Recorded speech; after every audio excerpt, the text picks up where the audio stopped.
26/11 যে মূল চক্রী লস্কর প্রধান হাফিজ সৈয়দ কি নিকেশ হয়েছে। ভারতে পরবর্তী আক্রমণ চালানোর আগেই নিকেশ হাফিজ সৈয়দ। রবিবার ভোর রাতে পাকিস্তানের গোপন অপারেশন পিওকে সংলগ্ন অংশে এই অপারেশন চলে। ভারতে পরবর্তী হামলা চালানোর লক্ষ্যে সেখানে বৈঠক চলছিল বলে জানা যাচ্ছে।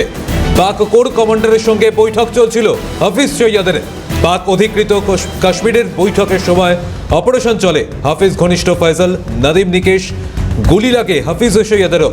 মুম্বাই হামলার মাস্টার মাইন্ড এই হাফিজ সৈয়দ বলে জানা যাচ্ছে। আবারও আপনাদের জানিয়ে রাখবো 26/11 যে হামলার ঘটনা, মুম্বাই হামলার ঘটনা, লস্কর প্রধান হাফিজ সৈয়দ কি নিকেশ হয়েছে। এই হামলার মূল চক্রী হাফিজ সৈয়দ। পরবর্তীতে আক্রমণ চালানোরও ছক কষছিল এই হাফিজ সৈয়দ। ভারতে পরবর্তী আক্রমণ চালানোর আগেই নিকেশ হাফিজ সৈয়দ। রবিবার ভোর রাতে পাকিস্তানে গোপন অপারেশন পিওকে সংলগ্ন অংশে এই অপারেশন চলে। আমরা কথা বলবো, আমাদের সঙ্গে রয়েছেন চিফ রিপোর্টার সত্যজিৎ মুখোপাধ্যায়। সত্যজিৎ, তোমার কাছে এটা জানতে চাইবো যে এই মুহূর্তে যে খবর সামনে আসছে 26/11 মূল যে চক্রী হাফিজ সৈয়দ তার মৃত্যু হয়েছে বলে খবর পাওয়া যাচ্ছে, তাকে নিকেশ করা হয়েছে। সবথেকে গুরুত্বপূর্ণ এবং ভারতের জন্য অত্যন্ত বড় খবর, কারণ তুমি জানো যে মুম্বাই হামলার মাস্টার মাইন্ড এই লস্করের যে প্রধান হাফিজ সৈয়দ, এবং যে তথ্য আমাদের কাছে এসে পৌঁছচ্ছে সেই ছবি আমরা দেখাবো যে রবিবার ভোর রাতে অর্থাৎ 3টে থেকে 4টের মধ্যে ঘটনাটি ঘটে। আমরা বলবো যে একদম পিওকে সংলগ্ন অর্থাৎ পাকিস্তান অকুপাইড কাশ্মীর সেই সংলগ্ন যে অংশ রয়েছে ঝিলাম, সেই ঝিলামের যে মংলা, সেই মংলায় একটি অত্যন্ত গোপন বৈঠক চলছিল। সেই বৈঠকে পাক কোর কমান্ডারদের সঙ্গে উপস্থিত ছিলেন লস্করি তৈবা প্রধান হাফিজ সৈয়দ এবং একই সঙ্গে উপস্থিত ছিলেন জামাত উদ্দোয়ার চিফ ফয়সাল নাদিম ওরফে আবু কাতিল ওরফে জিয়াউর রহমান এবং তাদের সঙ্গে অন্যান্য সমস্ত জঙ্গি গোষ্ঠীর শীর্ষ কর্তারা উপস্থিত ছিলেন। যে তথ্য গোয়েন্দা সূত্রে আমাদের হাতে আসছে তা হলো যে ভারতে এবং কাশ্মীরে বড়সড় নাশকতার একটা প্ল্যানিং তারা করছিল এবং তারপর যখন বৈঠক শেষে অর্থাৎ পাকিস্তান সেনাবাহিনীর সঙ্গে হাফিজ সৈয়দ এবং এই ফয়সাল নাদিম ওরফে আবু কাতিল তারা বৈঠক শেষ করে যখন কালো রঙের এসইউভিতে ওঠেন, এই কালো রঙের এসইউভিটি পুরোপুরি বুলেট প্রুফ ছিল বলে গোয়েন্দা সূত্রে জানা যাচ্ছে। তখনই অজ্ঞাত পরিচয় বন্দুকবাজ যাদের মুখ ঢাকা ছিল তারা আক্রমণ চালায় এবং তারা ব্যবহার করে স্টিল কোর বুলেট দিয়ে একমাত্র যে বুলেট প্রুফ গাড়িকে ভেদ করা যায় এবং ঘটনাস্থলেই এই জামাত উদ্দোয়া ফয়সাল নাদিম ওরফে আবু কাতিলের মৃত্যু হয়, তার দেহরক্ষীদের মৃত্যু হয়েছে এবং গুলিবিদ্ধ হন হাফিজ সৈয়দ। তার শরীরে বিভিন্ন অংশে গুলি লাগে। অত্যন্ত সংকটজনক অবস্থা, তাকে তড়িঘড়ি আমরা যে তথ্য পাচ্ছি যে রাওয়ালপিন্ডি যে আর্মি হসপিটাল সেখানে কিছু আগে শিফট করা হয়েছে। অত্যন্ত আশঙ্কাজনক অবস্থা। আরেকটা সূত্র বলছে তিনি হয়তো আর নেই, অর্থাৎ তার মৃত্যু ঘটেছে, নিকেশ হয়ে গেছেন ঘটনাস্থলেই। তবে এটা এখনো পর্যন্ত সরকারিভাবে তথ্য উঠে আসেনি এবং তার পাশাপাশি ঘটনাস্থলে এই মুহূর্তে পাক সেনাবাহিনীর যারা গোয়েন্দা কর্তা তারা উপস্থিত রয়েছেন। অনেকেই হয়তো এরপরে অনেকের হাত দেখবে, কোনো বড় রাষ্ট্রের হাত দেখতে পারে, সেটা তো পরবর্তী বিষয়। আপাতভাবে বড় জঙ্গি গোষ্ঠীর বড় শীর্ষ কমান্ডারদের নিকেশ করা গেছে বলে সামনে তথ্য আসছে। হাফিজ সৈয়দ তিনিও সম্ভবত নিকেশ হয়েছেন। তবে এর সম্পূর্ণ যে সরকারি তথ্য বা এরকম কোনো বিষয় এখনো পর্যন্ত সামনে না আসলো। মোটামুটি বেশ কয়েকটি ইনফ্লুয়েন্সিয়াল সোর্স থেকে খবর আসছে যে তাকে গুলি করা হয়েছে এবং তিনি রাওয়ালপিন্ডির যে আর্মি হসপিটাল সেখানে তিনি মারা গেছেন। সত্যজিৎ, একটু সঙ্গে থাকো। তোমার কাছে আবারও যে বিষয়টা জানতে চাইবো যে এই মুহূর্তে তুমিও যেমনটা বললে যে একটা খবর আসছিল সূত্র মারফত যে ভারতে পরবর্তীতে আবারও একটা হামলা চালানোর ছক কষা হচ্ছিল, সেই সময় তাকে নিকেশ করা হয়েছে। আমরা জানি এই 26/11 যে হামলার ঘটনা এখনও সাধারণ মানুষের মনে একটা তরতাজা রয়েছে। এই ঘটনা এই মুহূর্তের আমরা যোগাযোগ করতে পেরেছি। আমি আসছি তোমার কাছে সত্যজিৎদা। এই মুহূর্তে আমরা যোগাযোগ করতে পেরেছি আন্তর্জাতিক সম্পর্ক বিশেষজ্ঞ দেবাশিস নন্দীর সঙ্গে। দেবাশিস বাবু, আপনাকে স্বাগত ক্যালকাটা নিউজে। আপনার কাছে এই মুহূর্তে আমাদের চিফ রিপোর্টার সত্যজিৎ মুখোপাধ্যায় তিনি রয়েছেন, আপনার কাছে প্রশ্ন রাখবেন। আপনার দর্শক বারংবার বিভিন্ন ইস্যু নিয়ে আলোচনা হয়েছে এবং সব থেকে গুরুত্বপূর্ণ খবর যেটা আমাদের কাছে এই মুহূর্তে আসছে বিভিন্ন সোর্স মারফত যে পিওকে সংলগ্ন যে ঝিলাম সেখানে মংলা বলে একটি অংশে সেখানে পাক কোর কমান্ডের সঙ্গে বৈঠক করছিলেন এই লস্করি তৈবা প্রধান হাফিজ সৈয়দ এবং জামাত উদ্দোয়া প্রধান ফয়সাল নাদিম। এবং তারা যখন বৈঠক শেষে ব্ল্যাক এসইউভিতে ওঠেন তখনই আননোন গানম্যানরা গুলি চালায়। ফয়সাল নাদিমের ঘটনাস্থলে মৃত্যু হয়, সঙ্গে তার বডিগার্ডদের মৃত্যু হয়েছে এবং অত্যন্ত সংকটজনক অবস্থা হাফিজ সৈয়দকে আর্মি হসপিটাল রাওয়ালপিন্ডিতে নিয়ে যাওয়া হয়েছে, সেখানে তার মৃত্যু হয়েছে। এই প্রাথমিক তথ্য আমাদের হাতে আসছে। কতটা ভারতের ক্ষেত্রে বড় খবর বলে আপনি মনে করেন? আমাদের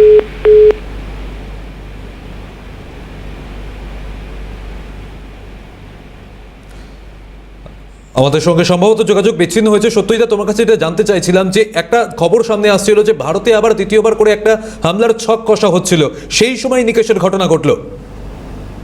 একদমই কারণ তুমি দেখবে যে ভারতের কাশ্মীরে হামাসের উপস্থিতির কথা বিভিন্ন গোয়েন্দা সূত্রে পাওয়া যাচ্ছিল এবং পাকিস্তানের আইএসআই এবং এই হাফিজ সঈদ এরাই মূলত এই ট্র্যাকটা তৈরি করছিল। একই সঙ্গে ভারতকে বিভিন্নভাবে রক্তাক্ত করার জন্য যে তাদের সেকেন্ড উইন্ডো অর্থাৎ বাংলাদেশকে ব্যবহার করার জন্য লস্কর তৈবার বিভিন্ন উইন্ডো সেখানে অন করা হয়েছিল, স্লিপার সেলদের অ্যাক্টিভ করা হচ্ছিল এবং সেই কারণেই ভারত সংলগ্ন পিওকেতে তারা বৈঠক করছিল। এবং আবারও বলছি, রবিবার ভোররাতে সেই বৈঠক যখন চলছিল অত্যন্ত গোপনীয়তার সঙ্গে এবং পুরো অংশে ঘেরা ছিল পাকিস্তান আর্মির যারা কমান্ডো দিয়ে বেষ্টিত ছিল, বৈঠক চলছিল পাকিস্তান সেই অংশের কোর কমান্ডারদের সঙ্গে কি করে কাশ্মীর অনুপ্রদেশ এবং ভারতকে। সত্যিটা তোমাকে একটু বিরত করছে, আমাদের সঙ্গে আন্তর্জাতিক সম্পর্ক বিশেষজ্ঞ দেবাশিস নন্দী রয়েছেন। যে বিষয় আমাদের কাছে আসছে যে পাকিস্তান অকুপাইড কাশ্মীরের যে মংলা অংশে সেখানে আজ ভোররাতে গোপন বৈঠকের পরে যখন ব্ল্যাক এসইউভিতে লস্কর তৈবা প্রধান হাফিজ সঈদ এবং তার সঙ্গে ফয়জল নদীম জামাতুদ্দোয়া প্রধান তারা ওঠেন, তখন গুলি চলে। ফয়জল নদীমের ঘটনাস্থলে মৃত্যু হয়েছে এবং হাফিজ সঈদকে রাওয়ালপিন্ডি হসপিটালে নিয়ে যাওয়া হয়েছে, সেখানে তার মৃত্যু হয়েছে বলে প্রাথমিক তথ্য আমরা পাচ্ছি। এটা ভারতের ক্ষেত্রে কতটা গুরুত্বপূর্ণ খবর বলে আপনার মনে হয়? দেখুন, আমাদের মানে পশ্চিমের প্রতিবেশী রাষ্ট্র পাকিস্তান তারা যেভাবে জঙ্গি কার্যকলাপ করছে, শুধু নিজের দেশের নিরাপত্তাকে বিপন্ন করেনি, ভারত সহ সমস্ত দক্ষিণ এশিয়ার নিরাপত্তাকে বিপন্ন করেছে। এবং ভারত বারবার পাকিস্তান অ্যাডমিনিস্ট্রেশনকে সেই রিপোর্ট দিয়েছে প্রমাণ সমেত, এবং মার্কিন যুক্তরাষ্ট্র সমেত ইউরোপিয়ান ইউনিয়নকে জানিয়েছে।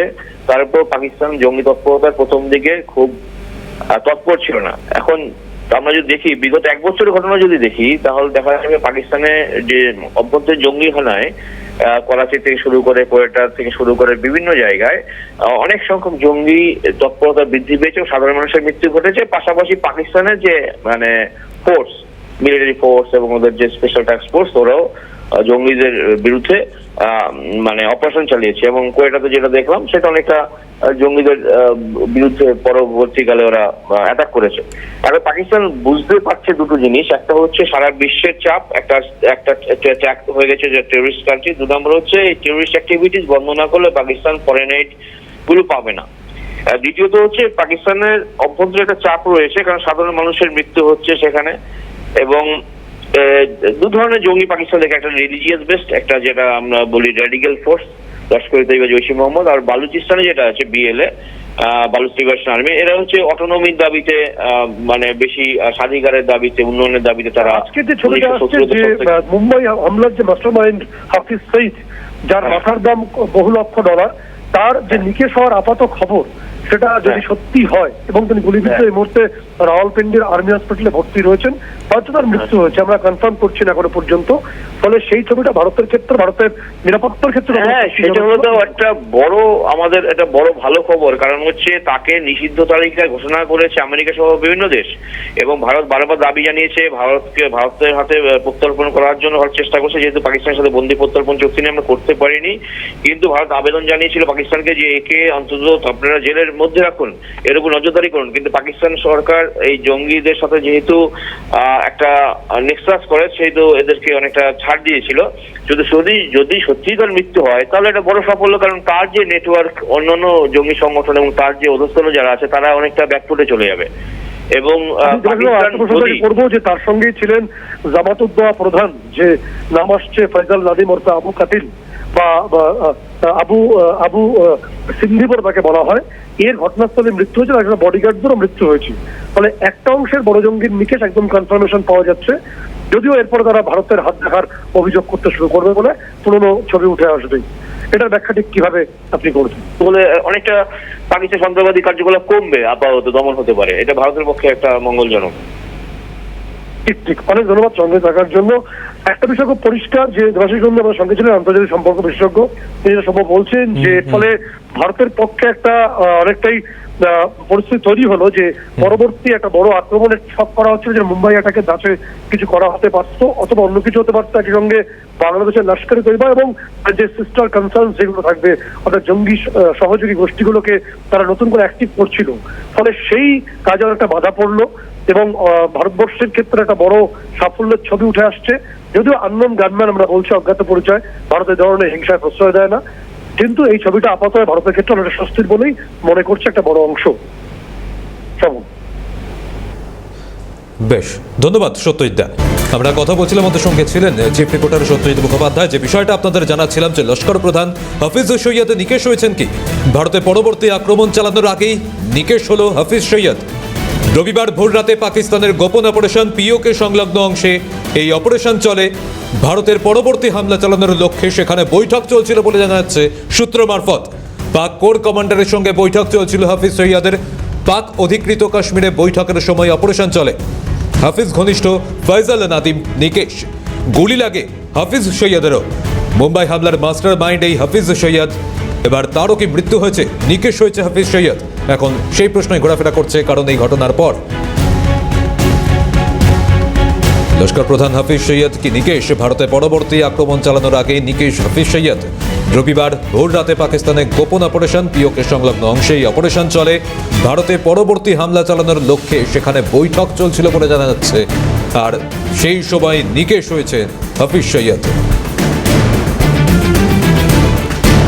গুলি লাগে হাফিজ সৈয়দের। হাফিজ ঘনিষ্ঠ ফয়সাল নাদিম নিকেশ হয়েছে। মুম্বাই হামলার মাস্টার মাইন্ড এই হাফিজ সৈয়দ। আবারও আপনাদের জানিয়ে রাখবো, লস্কর প্রধান হাফিজ সৈয়দ কি নিকেশ? ভারতে পরবর্তী আক্রমণ চালানোর আগেই কি নিকেশ হলো হাফিজ সৈয়দ? রবিবার ভোর রাতে পাকিস্তানে গোপন অপারেশন পিওকে সংলগ্ন অংশে এই অপারেশন চলে। ভারতে পরবর্তী হামলা চালানোর লক্ষ্যে সেখানে বৈঠক চলছিল বলে জানা যাচ্ছে।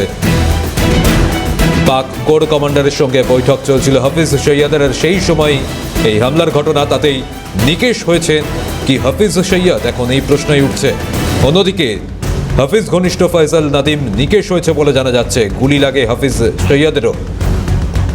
মুম্বাই হামলার মাস্টার মাইন্ড এই হাফিজ সৈয়দ।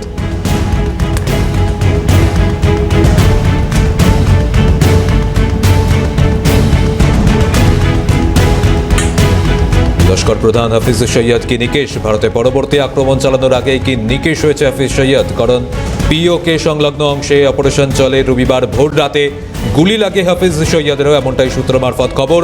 মুম্বাই হামলার মাস্টার মাইন্ড এই হাফিজ সৈয়দ কি এখন নিকেশ হয়েছে? এই প্রশ্নই উঠছে, কারণ যে খবর এই মুহূর্তে সামনে আসছে, ভারতে পরবর্তী আক্রমণ চালানোর আগেই নিকেশ হাফিজ সৈয়দ, সূত্র মারফত খবর।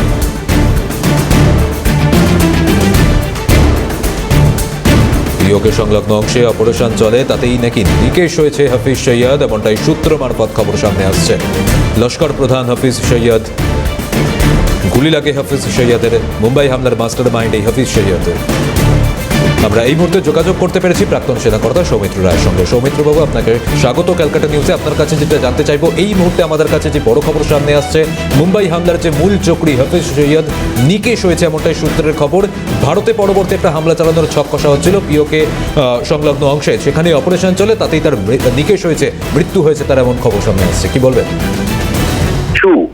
Why you are giving such news? Hello. হ্যাঁ বলুন, শোনা যাচ্ছে।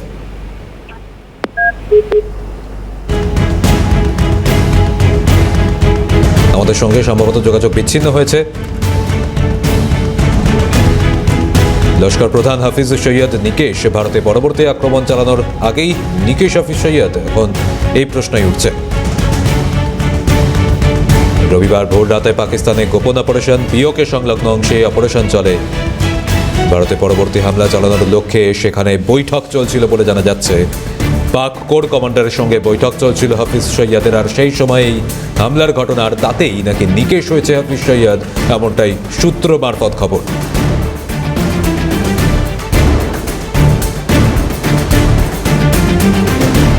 গুলি লাগে হাফিজ সৈয়দেরও। মুম্বাই হামলার মাস্টার মাইন্ড এই হাফিজ সৈয়দ, এমনটাই জানা যাচ্ছে।